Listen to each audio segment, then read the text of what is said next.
Vocês têm noção do poder que a Igreja Católica tinha na Idade Média e Moderna?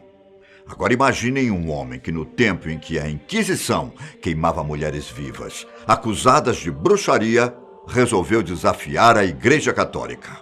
Bom, com certeza vocês devem ter estudado sobre a Reforma Protestante nas aulas de História, certo? Então, sem sombra de dúvidas, vocês se lembram do nome Martinho Lutero. Este vídeo, na verdade, é praticamente uma aula de história. E eu, Ivan Lima, conto para vocês como foi que Lutero conseguiu separar a Igreja Católica e criar uma nova religião. Mas antes de começarmos, que tal você se inscrever no nosso canal, hein? E ativar as notificações. Dia 10 de novembro de 1483, na Alemanha, nasce uma criança que mudaria o mundo. Filho de camponeses, o pai de Martinho se deu bem como minerador em 1484, o que fez a família se mudar de Eisleben para Mansfeld, onde a família passou a trabalhar com minérios. Mas como naquela época trabalhar com mineração era algo difícil e sofrido, o pai de Lutero decidiu que seu filho precisava ter uma vida melhor que a sua. E assim, aos 7 anos de idade, Martinho Lutero iniciou seus estudos. Com 14 anos, Martinho partiu para Magdeburgo para aprofundar ainda mais seus estudos. Em 1498, ele volta a Eisleben, onde passou a estudar gramática, metafísica, retórica e lógica. E foi em 1501 que ele finalmente entrou para a universidade. Você deve estar se perguntando, por que eu estou contando a história de Martinho Lutero, em vez de ir direto ao assunto, certo? Bom, espera. Na verdade, eu preciso chegar até uma parte da vida de Martinho, para vocês entenderem qual era a sua relação com Deus. Estava tudo encaminhado para Lutero finalmente se tornar um advogado, assim como sonhava seu pai. Mas em julho de 1505, um acontecimento mudou completamente o rumo da vida do alemão. E é aqui que eu pretendia chegar.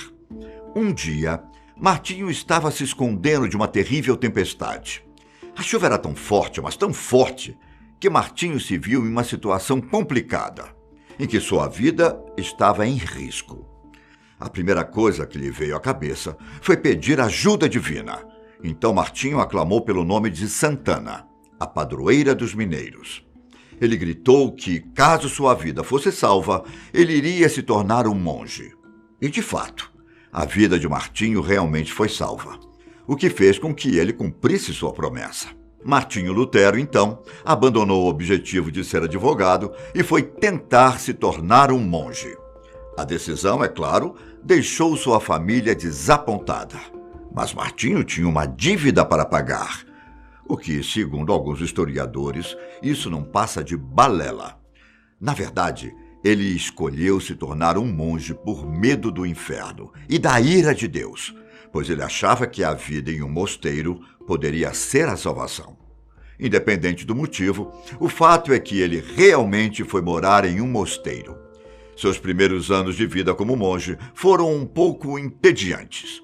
Ele não conseguia encontrar a iluminação religiosa que tanto esperava. Em vez disso, ele foi aconselhado a dedicar sua vida a Jesus Cristo, pois, alguma hora, ele encontraria as respostas que perseguia. Quando Lutero tinha 27 anos, ele foi convocado para ser delegado em uma conferência da Igreja Católica em Roma. Porém, todas as expectativas que Lutero tinha sobre a igreja foram por água abaixo. Ele ficou encabulado com a imoralidade e com a corrupção, com as quais se deparou entre os padres católicos. Toda a imagem que Martinho tinha sobre a pureza dos líderes religiosos foi destruída.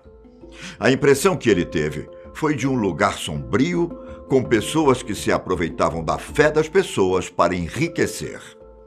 Ao voltar para a Alemanha e se tornar um frade agostiniano em 1507, Martinho começou a lecionar na Universidade de Wittenberg, que hoje leva seu nome. Em 1512, Ele então se tornou doutor em teologia. Em 1513, enquanto ele estava estudando as Escrituras Sagradas, lendo a primeira linha do Salmo 22, onde Cristo pedia misericórdia na cruz, ele lembrou da sua decepção com Deus e com a religião. Anos depois, ao preparar uma palestra sobre a Epístola de Paulo aos Romanos, Martinho Lutero leu a seguinte frase: "Os justos viverão pela fé." Para finalizar, Lutero enxergou que o segredo para a salvação espiritual não era ter medo de Deus ou seguir cegamente os ensinamentos da igreja. Era muito mais simples do que ele imaginava. Bastava ter fé. Nesse momento, ao ter todas essas percepções, deu-se início à reforma protestante. Mas afinal, o que foi que Martinho Lutero viu na Igreja Católica que o deixou tão indignado? Era algo muito comum entre os líderes católicos a prática da simonia, que era basicamente a compra e venda ilícita de relíquias que supostamente eram sagradas. Mas, na verdade, eram relíquias falsas. Os fiéis compravam objetos que eram ditos terem pertencido a Jesus Cristo ou mesmo a algum santo. Além disso, havia a venda de indulgências, uma outra forma também de arrecadar dinheiro. A venda de indulgências se baseava em alegar que as pessoas poderiam alcançar o perdão por seus pecados fazendo boas ações ou pagando à igreja. Ou seja, pediam dinheiro para os fiéis em troca de um pedacinho no céu. Outro fato que deixou Lutero enfurecido foi sobre a leitura da Bíblia, que na época era só comercializada em latim. A venda da Bíblia, em outro idioma, tinha como objetivo manipular as pessoas, já que os encontros religiosos eram mediados pelos padres, que podiam evitar que houvesse uma interpretação diferente que não se encaixasse com o pensamento da Igreja Católica. Diante de todos esses fatos, Lutero ficou fora de si e com muita raiva do Papa Leão X. Pensando em alguma forma de confrontar a Igreja Católica, Lutero resolveu colocar toda a sua indignação no papel. Ele escreveu um documento falando de todos os pontos com os quais ele discordava da Igreja Católica. No dia 31 de outubro de 1517, ele fixou na porta de uma igreja esse documento, que eram as 95 teses.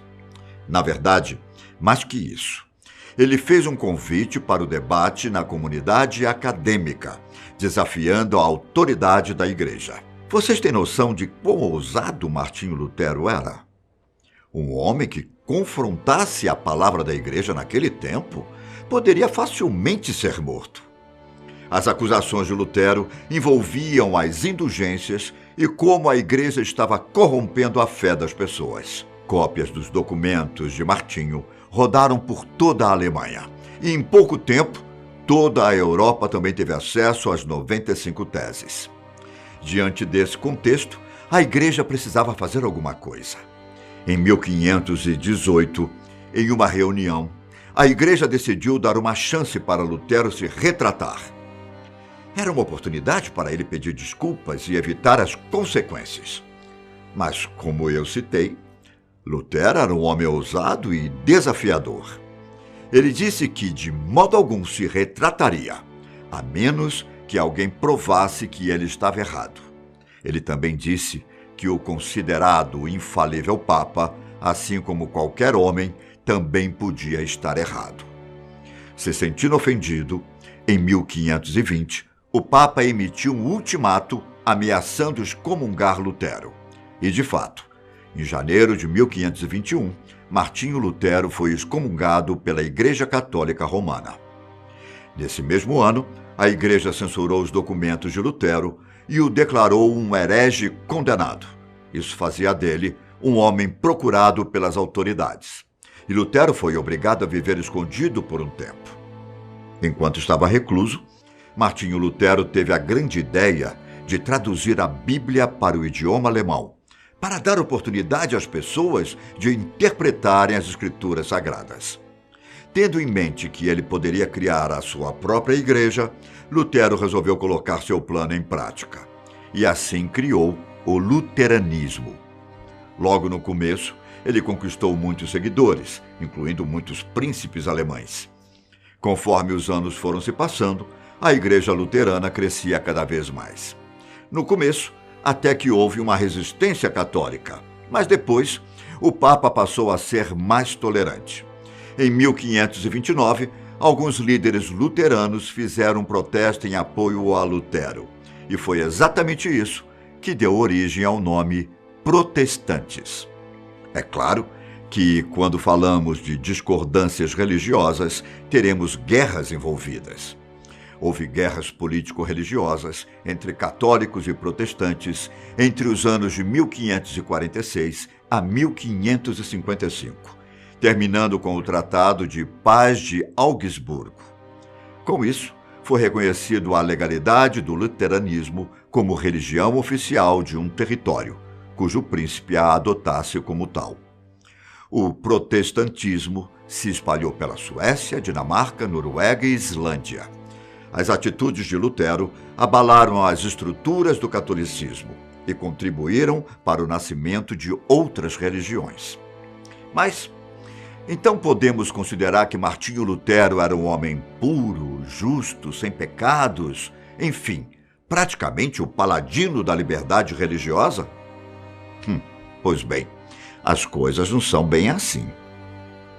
Algumas das obras de Martinho Lutero continham um contexto extremamente ofensivo contra muitas vertentes da sociedade, principalmente contra os judeus e os muçulmanos.